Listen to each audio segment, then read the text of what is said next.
Nós nos conhecemos em 1999, começamos a namorar em maio e em dezembro de 1999 a gente casou. E aparentemente a gente ia conciliando, né? Eu comecei a trabalhar muito cedo, né? Assumi responsabilidade muito cedo. Então isso pesava muito sobre mim. Por eu ser muito diferente dele nesse aspecto, eu ser mais falante, eu não conseguia entender como ele era formado e ele não conseguia entender como eu era formado. Eu não me abria, não conseguia conversar, não sei, não conseguia falar, sempre guardando para mim. E aí as coisas pioraram. Aí esse ano eu fui para Itália passear, minhas irmãs quiseram me levar para lá para ver se mudava os ares, para ver se pudesse ser ajudado, ficava mais calma. E a partir daqui Deus já começou a nos unir novamente, sem que nós soubéssemos. Porque minha passagem de retorno para o Brasil era dia 28 de fevereiro desse ano. E eu não entendi o porquê, mas eu senti vontade de ir embora e de ter antecipado o meu bilhete. Até então eu não entendi o porquê de tudo aquilo. E aí, quando eu cheguei, eu entendi que com certeza foi o Espírito Santo que nos moveu a antecipar esse bilhete, porque no comecinho de fevereiro os aeroportos fecharam todos. Ninguém mais entrava e ninguém mais saía, e a Itália foi um dos países mais atingidos pela pandemia. Então, se eu não tivesse antecipado meu bilhete no dia 29 de janeiro, eu teria ficado 2 anos na Itália fazendo tratamento nessa situação. Eu não tinha intenção nenhuma, não queria, sempre revoltando, sempre brigando comigo mesmo, né? Porque eu estava muito desgastado no relacionamento. Eu também estava indo mais na igreja, isso também me usava a favor, né, do nosso afastamento do casamento. E um dia de manhã, perto dela, ele liga para mim e fala: viu, o Marcos deu testemunho hoje de manhã na sala, escuta o testemunho dele. E daí eu estava, eu coloquei o testemunho para escutar o testemunho. Será que esses doces podem ter vida de novo? Eu respondi: Senhor meu Deus, só tu sabes se pode mudar. Naquele momento ali, eu senti que Deus falava comigo. Eu fiz um combinado com Deus. Eu falei: Senhor, se o Senhor realmente fez reviver aqueles ossos, o Senhor pode transformar a minha vida, transformar o meu casamento também. Eu pedia muito, então na primeira parte eu dei o primeiro passo. Então Deus viu a minha necessidade, viu que eu queria isso, ele falou: então eu vou fazer a minha parte agora. Aí no sábado de manhã eu acordei 5 horas, hora de começar essa sala, e o Espírito Santo falou assim para mim: Kelly, manda uma mensagem para o Valdir. Aí eu mandei essa mensagem para ele e a mensagem chegou. Eu me estou pegando mental, né? Porque assim, quando foi 10 horas da manhã, ele me retornou, ele falou assim: eu preciso falar com você. Eu posso hoje falar com você? Eu falei: E quando ele chegou, a gente viu assim, que ele fez pedido para Deus, e Deus me usou para responder os pedidos que ele tinha feito. Então a gente não tinha dúvida de Deus trabalhando no nosso coração, tanto no meu quanto no dele. E aí ali começou então o nosso retorno a partir daquele dia. Então, eu não vou com a relacionamento, foi assim. A gente passou demais, né? A voz de Deus, né? Através da Espírito Santo. A gente começou a dialogar mais, a conversar mais. Eu consegui me abrir mais, né? E colocar, na verdade, Deus na realidade das coisas. Para as pessoas que estão vivendo no casamento parecido com Deus, né? Antes dessa transformação, não desista. Busque a Deus e coloque Deus para que Ele possa resolver a situação. E Ele vai resolver. Você não vai ter um casamento 100% feliz nesse mundo. Mas nós temos a certeza que seremos felizes na eternidade sempre.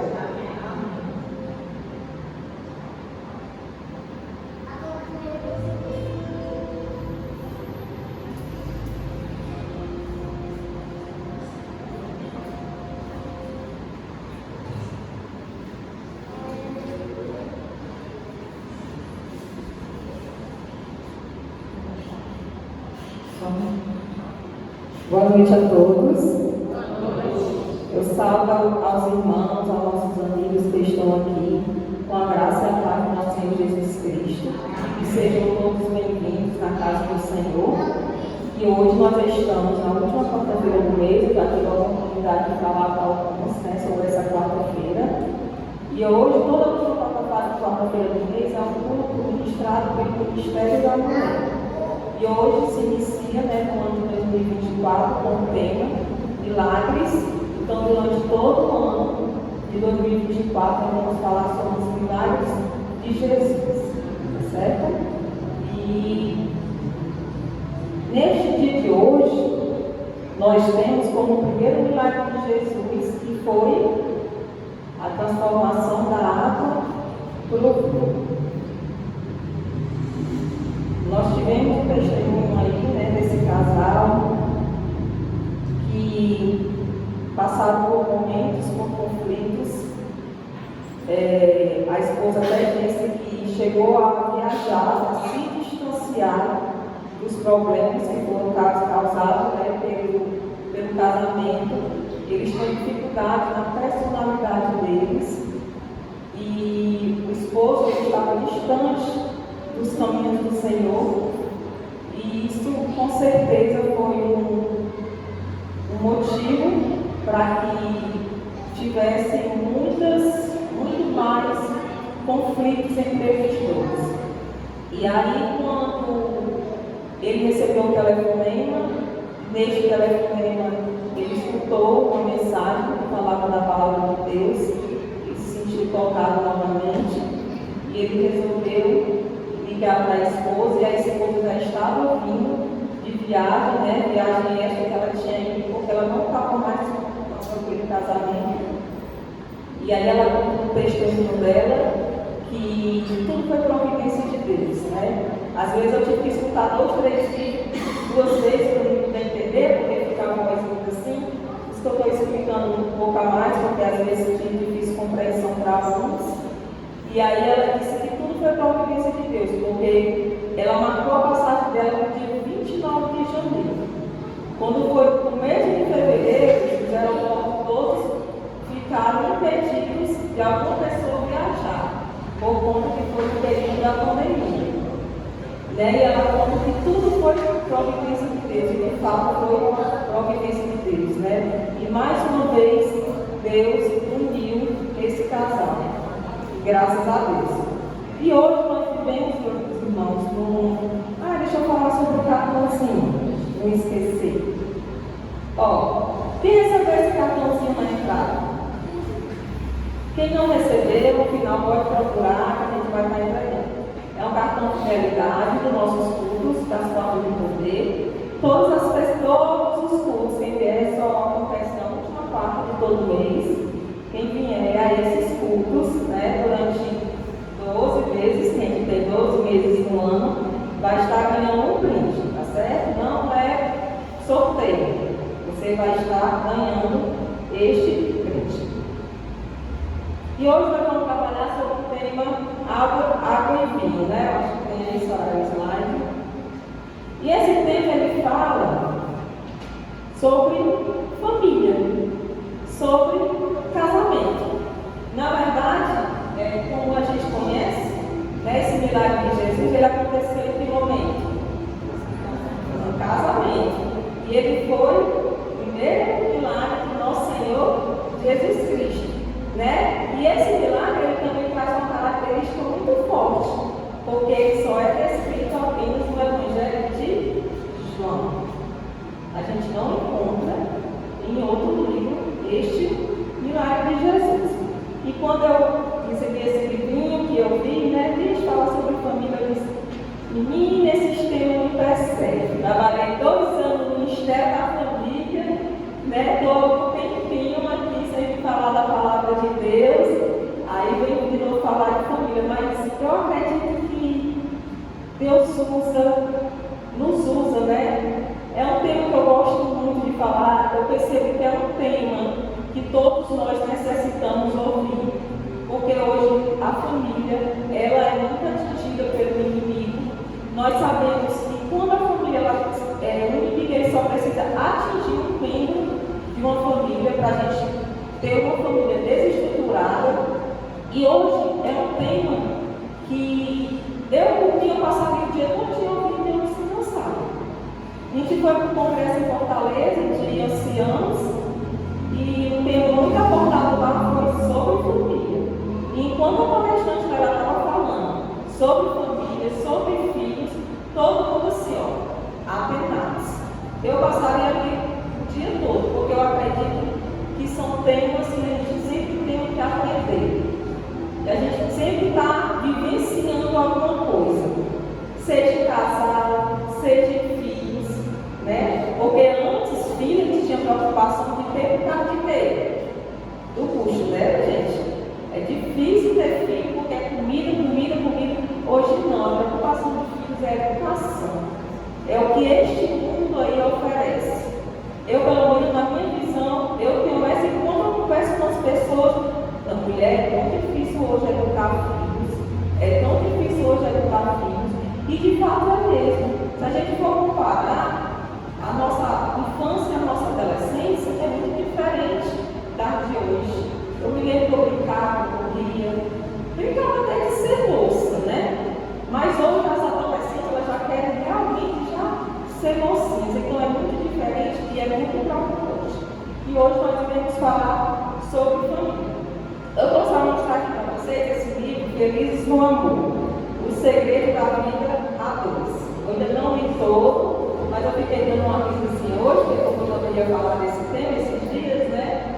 E eu super indico. Eu acho que tem alguns irmãos aqui que têm este livro, tem, né, André? Eu acho que a Lívia também tem, né, este livro. E eu super indico porque eu acho que casamento, nós precisamos investir. Algumas pessoas dizem, eu não gosto de sair, eu não gosto de ir em encontro de casal, eu não compro um livro, mas casamento, ele é sim investimento, porque a Bíblia, ela nos traz o maior e melhor conhecimento que nós podemos ter. E nós agregamos a outros livros, porque eles também complementam o que nós precisamos também entender e compreender. Eu vou começar falando para vocês, a gente vai já fazer uma oração, como eu falei aqui, mas eu vou só com uma historinha deste livro para a gente dar entrada na divisão do pão que Deus preparou para cada um de nós, que é uma história muito interessante sobre casamento. Senhora Ruth Berger é uma escritora americana e ela também é uma palestrante.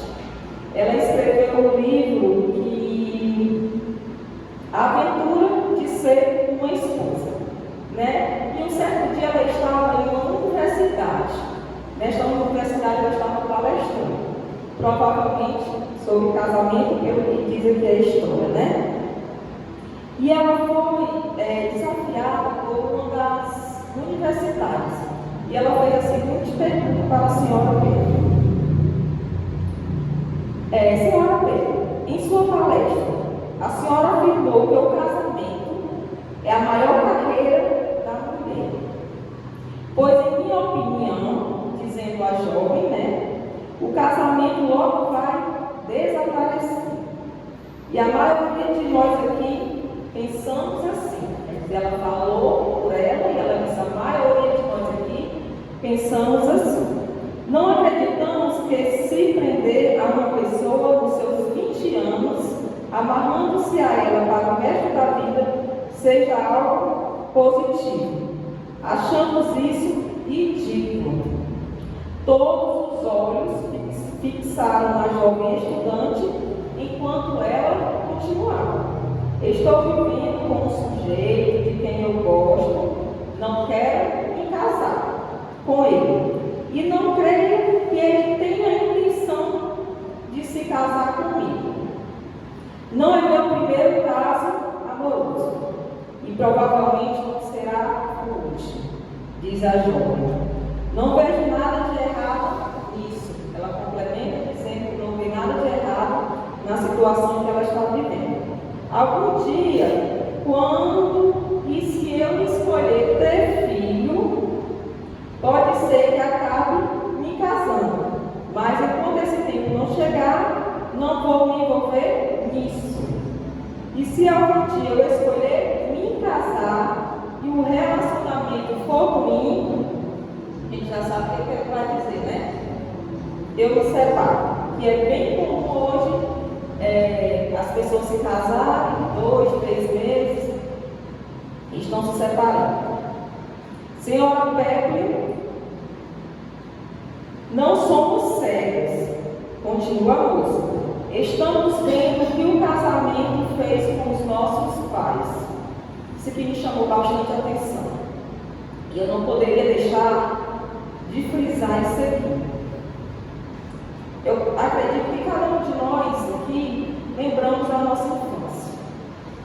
Eu acabei de dizer que eu brincava, né? E nós lembramos também de como nossos pais se relacionavam. Eu quero frisar isso aqui dizendo para vocês, amados irmãos, o que nós estamos transparecendo de nosso casamento para os nossos filhos. Fica uma reflexão para cada um de nós, né? O que nossos filhos nos veem como casal, como pai, como mãe. Há um estudo que diz que a menina, ela observa muito ao pai. E ela vai procurar um marido que seja parecido com o pai. E quando ela for para dentro de uma casa com seu esposo, os bons hábitos ela levará. E os maus hábitos também. Assim como também o filho único. Estamos vendo, continua a moça, estamos vendo o que o casamento fez com nossos pais e o que está fazendo com outras pessoas. E não gostamos do que estamos vendo. O que a senhora diz sobre isso? Então todos se voltaram os olhos e senhora Pepe, dona Ruth, né? É Ruth Pepe, que suspirou profundamente, respondeu: posso falar que estou vivendo, posso falar que estou vivendo. Considero uma das mulheres mais felizes da terra. Sou totalmente casada com um homem no pleno sentido da palavra. Física, emocional, intelectual e espiritualmente. Somos tão unidos que você não conseguiria colocar uma lâmina entre nós. Que lindo, né? Não somos dois indivíduos solitários, competindo um com o outro. Somos apenas um, exatamente como a palavra de Deus diz, né? Une-se um homem ou mulher, seja somente um, né? E não há nada na vida que se compare a isso, mas vocês nunca vão experimentar uma unidade como essa. E nem terão o vislumbre de satisfações que ela oferece, se continuarem com essa atitude e essa maneira de viver. Então, hoje nós vivemos uma geração de que casou, brigou, não deu certo, separa. Não é isso? Só que nós, lá naquela universidade, ela falou que ela era uma quantidade de pessoas. E louvado seja Deus, porque nós ainda conseguimos encontrar pessoas conservadoras, pessoas que se casam, se mantêm. Porque, como diz o testemunho, nós possamos entender e compreender que neste mundo nunca teremos a felicidade plena, mas nós vivemos aqui para uma felicidade plena no reino do céu. Eu convido aos amados irmãos a abrir suas Bíblias no livro de João, capítulo 2.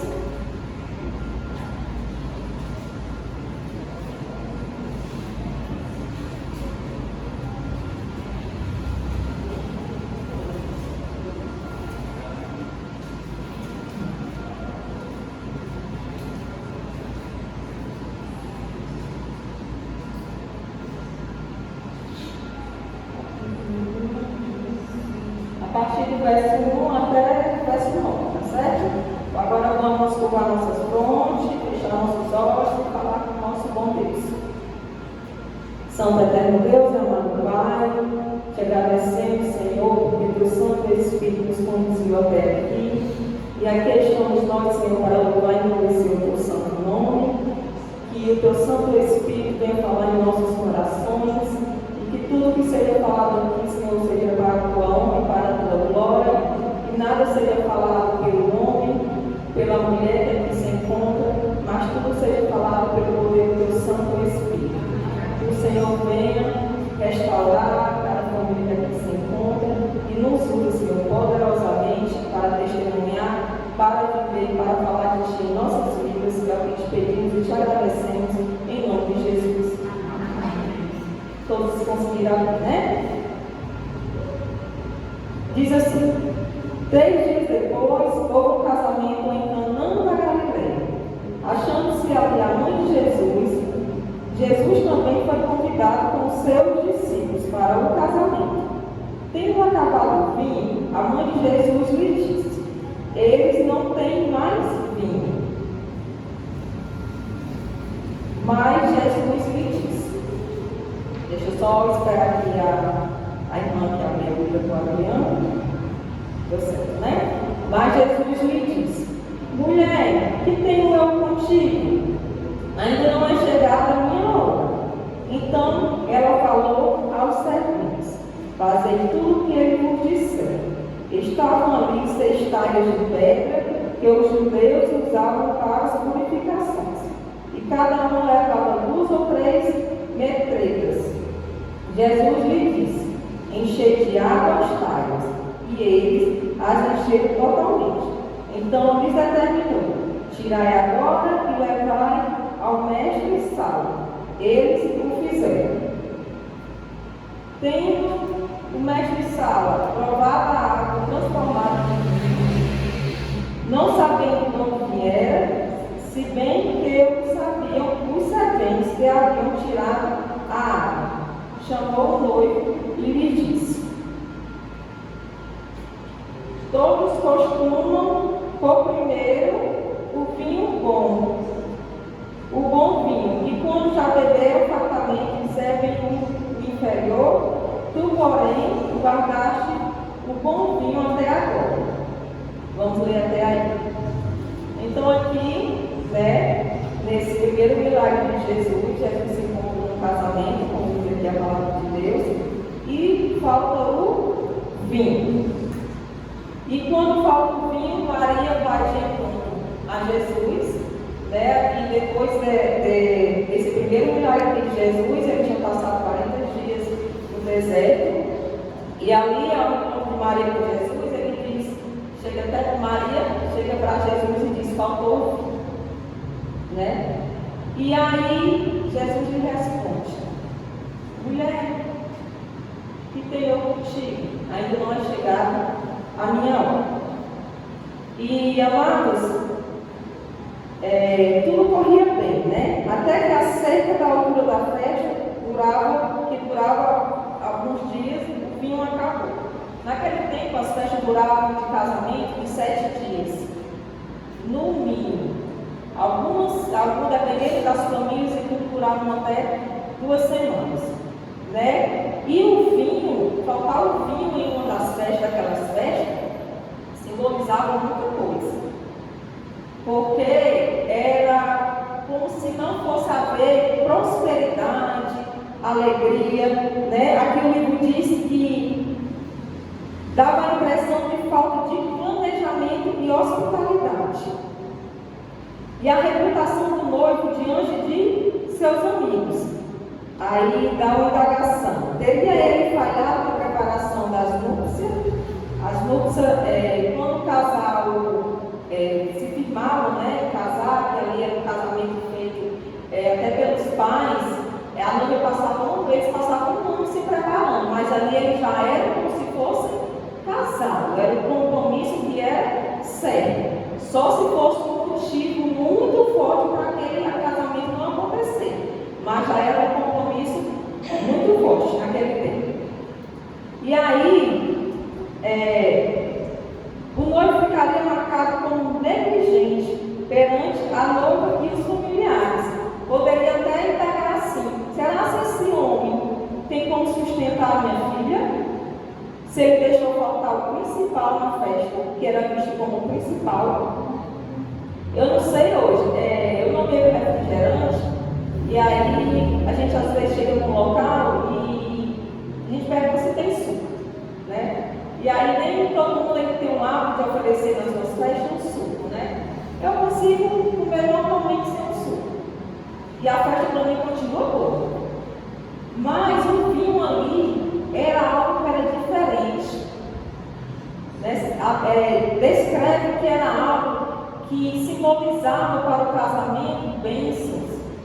Por isso que a lição dá, ele também, se você ver outros relatos, que simbolizava que aquele casamento não era abençoado. E aí, esse casamento começou da melhor forma possível, porque este casamento ele convidou Jesus a estar presente. Se Jesus não estivesse presente naquele casamento, talvez o casamento teria sido manchado ali mesmo. A presença de Jesus não evita que determinados problemas ocorram. Aliás, eles podem ser necessários e úteis, desde que sejam bem conduzidos e devidamente solucionados. Aí, Elisiane, mas se a gente tem Jesus em nosso casamento, a gente não vai ter problema? Não. Nós teremos sim problemas, porque a palavra de Deus diz mesmo que no mundo passareis por aflições.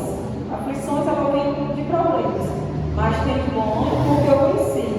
Nela em Salmos 90 diz assim: ainda que eu andasse pelo vale da sombra da morte, não temerei mal nenhum, porque tu estás comigo. Não é que eu não vá passar por problemas, mas nós sabemos que os problemas nós conseguimos vencê-los através de Jesus. Nós sabemos porque quando estamos fora dos pés de Cristo, nós passamos por problemas e procuramos o quê? Mais problemas. Porque se nós estamos no mundo, nós não procuramos Deus, dificilmente. Nós procuramos o mundo. E o mundo só traz mais problemas. Mas quando nós estamos com Deus, nós passamos por problemas conjugais, financeiros, de trabalho. Mas nós temos a quem nos ajoelhar e orar. E a bênção vem.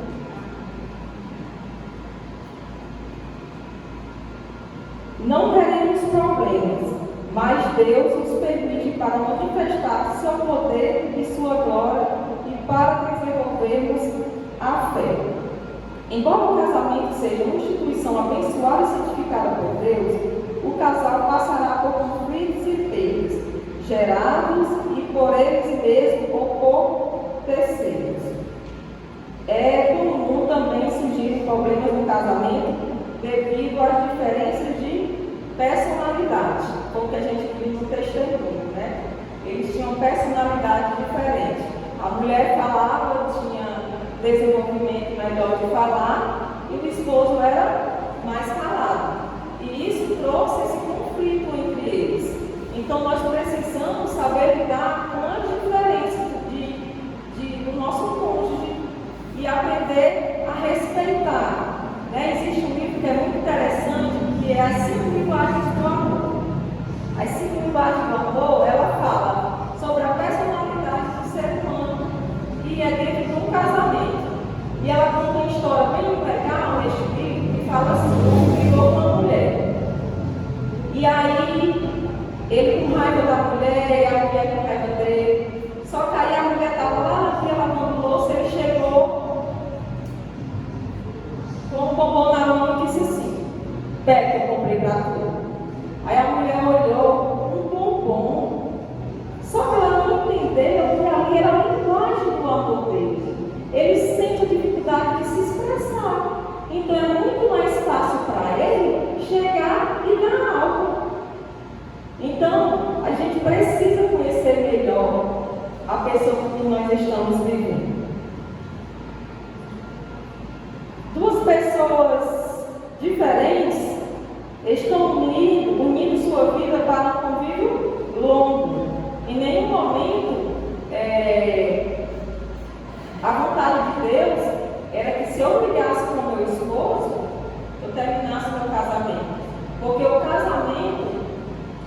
foi instituído antes do pecado.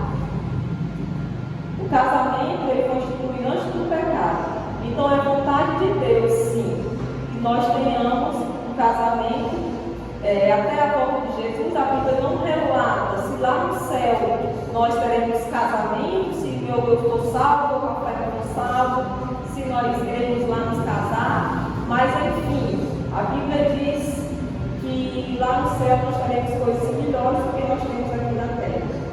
Nem ouvidos ouviram, nem olhos viram o que Deus tem preparado para aqueles que o amam. É assim que a Bíblia relata. Duas pessoas diferentes estão unindo sua vida para um convívio longo. Descobertas positivas e negativas serão feitas. Alegrias e dificuldades serão compartilhadas. E é assim que a gente faz, né? Quando vai casar, na aliançazinha, eu te aceito, na alegria, na tristeza, na saúde, na doença, na riqueza, na pobreza, na boniteza, na feiura. Aí parece que a gente vai bater uma cara e a gente esquece de tudo isso, né? Mas não é a vontade de Deus, tá certo? Aquele compromisso que nós firmamos é um compromisso eterno para com o outro e para com Deus. Você pode estar se perguntando qual é a vantagem, então, de ter Jesus em seu casamento. Porque a gente continua enfrentando algumas dificuldades, né? Mas, quando nós estamos com Jesus no nosso casamento, o sofrimento na vida daqueles que têm Jesus, a ferida, né, purulenta, com a gangrena, que a gangrena diz aqui que é uma necrose. Quem conhece uma necrose sabe que é feia, muito feio. Necrose é quando você está com o tecido do seu corpo morto. Geralmente, né, que tem diabetes, que sofre alguma coisa, e aí vai necrosando, vai subindo. E ali precisa ser amputado, né? Aquela parte do membro, e você vê que fica aquele tecido morto. Né? Isso é uma necrose. Aqui diz como gangrena. Eu fui ler que nome é esse? Aí fui procurar o significado da necrose. Que vai devorando, levando à loucura, ao desespero e finalmente à morte. O sofrimento na vida dos que têm comunhão com Cristo é como uma ferida limpa, que dói, sangra, mas sabe. Mas por quê? Queridos, porque como nós estamos Deus, nós temos Deus, nós somos transformados. Nosso caráter é transformado. A nossa personalidade, nós temos uma personalidade forte. O caráter consegue ser moldado. A personalidade, ela parece que ela está fundada aqui dentro de nós, é uma coisa mais forte. Mas até a nossa personalidade, ela consegue ser controlada. Porque nós precisamos ter o quê? Domínio próprio. O cristão, ele tem um domínio próprio. E aí, se você era rancorosa, você pode até continuar assim, sendo chato, mas você melhora. Né? E aí as coisas que às vezes lhe atingiam muito, ela pode até lhe atingir, mas ela vai lhe atingir menos. Se você passava a brigar com seu esposo não sei quantos dias, não sei o quê, você vai perceber que a palavra de Deus ela molda, ela transforma. E aí aquilo que você era antes, você não é mais. É por isso que o casamento com Jesus Cristo, ele se torna mais leve. Porque nós passamos a ser transformados. E essa transformação faz com que nós tenhamos novos atos, novas ações. E nós passamos a olhar melhor para o próximo e entender como ele é. Porque nós também, cada um de nós temos defeitos. Né? E muitas das vezes nós casamos com um egoísmo próprio. É desse jeito, é o meu jeito, é aquele jeito. Tirou da casa da minha mãe e eu sou assim, não. Nós casamos para fazer o outro feliz. E quando eu penso assim, está sendo dividido. Eu caso para fazer o Rafael feliz, o Rafael casa para fazer o feliz. Então nós dois estamos felizes. É assim? O relacionamento pessoal com Cristo revigora a autoestima, fortalece a identidade, quebra o egoísmo, promove resiliência, nos faz enxergar o outro sob a providência de Deus e molda o nosso caráter para a eternidade, como eu acabei de falar com vocês. Podemos ilustrar o casamento como uma viagem. Numa viagem que nós fazemos, pode até ser mesmo aqui, ó, no Novo Quixadá. Nós passamos por paisagens bonitas e paisagens feias. Assim é o casamento. Nós passamos por momentos bons e momentos difíceis. Por isso nós precisamos ter a maturidade e entender isso e o compromisso que nós fizemos com o próximo e perante Deus. Tenha sempre em mente que ao passar pelas provações e aflições, nenhum de nós está sozinho. E essa lição fixa sempre bem isso. Nenhum de nós estamos sozinhos. Eis que estou com vocês todos os dias, até o fim dos tempos. É o que nosso Senhor Jesus Cristo em Mateus diz.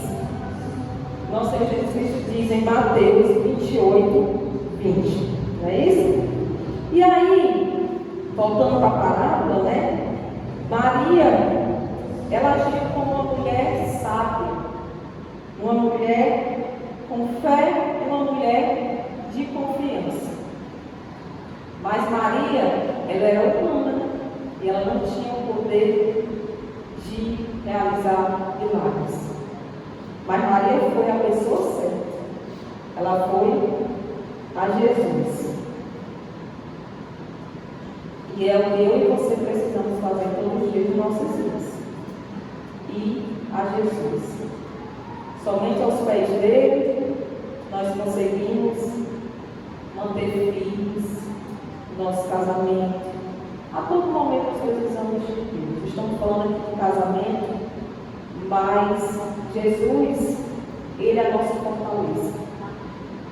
Precisamos dele em todos os momentos de nossa vida, no trabalho, na faculdade,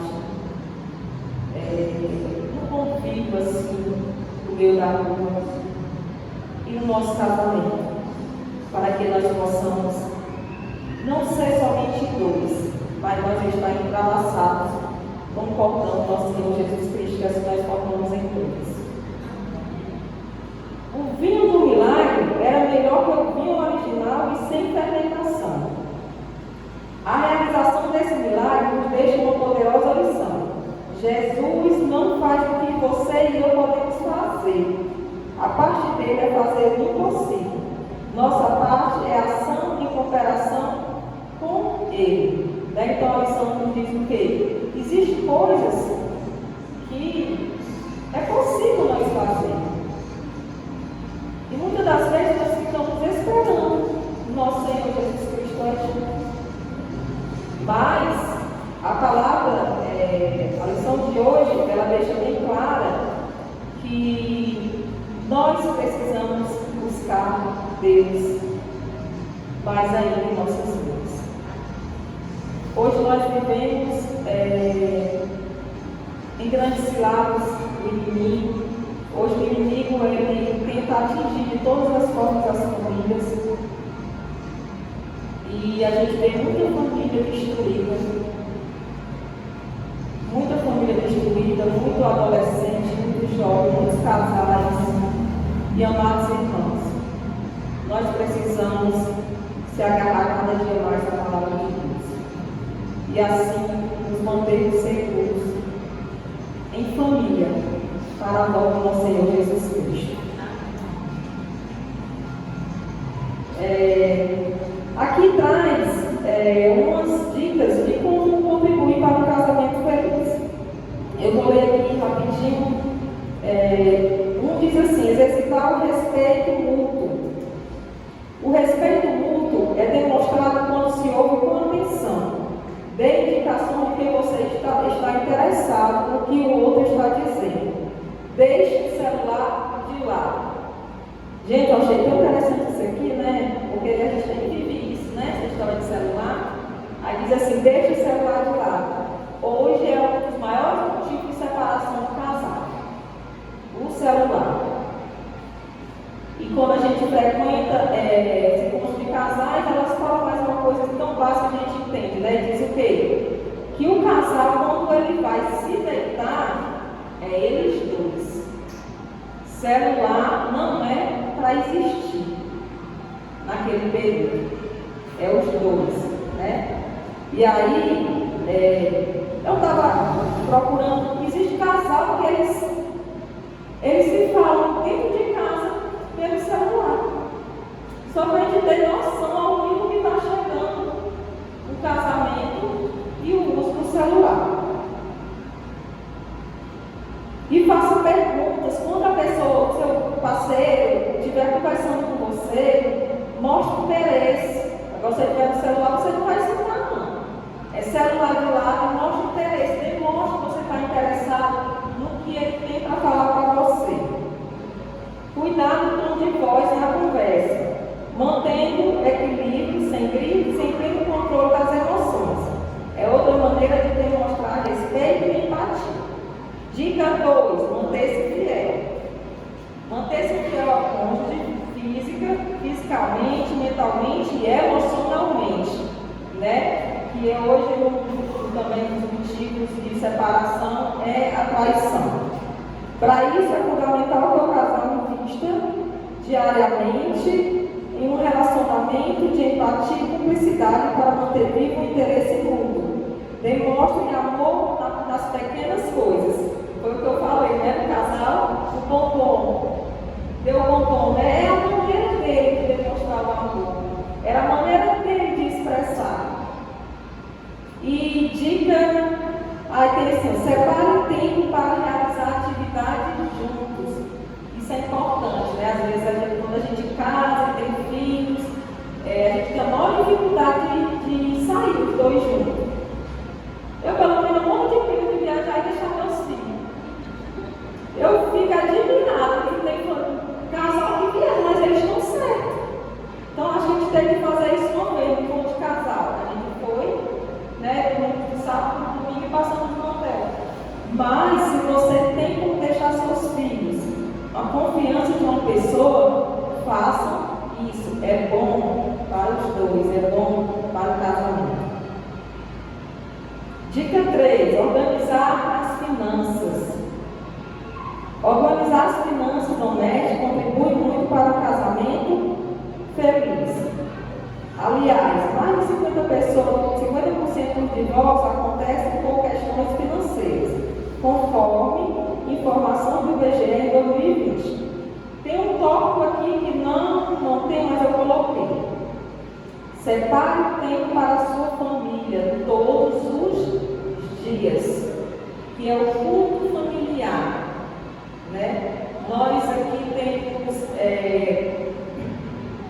essa doutrina especial que a gente é o culto familiar.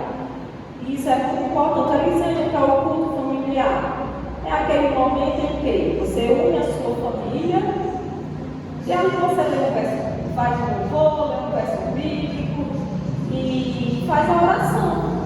Existem várias maneiras de culto familiar. Eu, quando tenho um pequeno, tem que ser coisa muito rápida, porque ele é 1000 por hora. Se for rápido, ele é muito agitado, mas se você tem mais tempo, teve um tempo que a gente estava fazendo assim. É interessante porque isso aí traz desejo, vontade, e eu achei muito bom porque a gente estava aprendendo muitos versos da Bíblia. Durante o dia eu escolhi um verso da Bíblia para mim aprender aquele verso. E aí, durante o nosso momento muito familiar, eu falava o meu verso, o Rafael falava o dele e a Alicia falava o dela. E aí eu aprendi muitos versos da Bíblia dessa forma. Aí depois dali a gente louvava, lia o verso da Bíblia para não ficar lendo, né? Porque a gente abria até para conferir, para saber se estava certo o verso dele. Né? E ali fazia a oração. E ali quer dizer um momento que Deus está ali dentro da tua casa, com a tua família. E isso é importante porque nós estamos trazendo Deus para a nossa família e apresentando Deus aos nossos filhos. E eles vão entrar nisso quando eles crescerem. E eles vão fazer isso quando eles estiverem lá dentro. Isso é muito importante. Queridos, nós estamos concluindo, tá bom? E eu convido aos amados irmãos, neste momento, a gente tem só uma coisinha rápida para fazer. Aos amados irmãos, vocês terão um momento de se ajoelhar em 2 e 3 e fazer a oração entre vocês, tá certo? Podem orar pelo momento que vocês, pelo que vocês quiserem, seja pela família, seja pelo namorado, porque aqui eu estou vendo jovens, sabem, jovens adolescentes. E eu não posso deixar de falar isso aqui para vocês. E quem são as pessoas que vocês irão casar? Né? E aí, o casamento, o marido de vocês escolhem a partir do momento que vocês começam a namorar. Porque o namoro ele é feito para isso, para casar.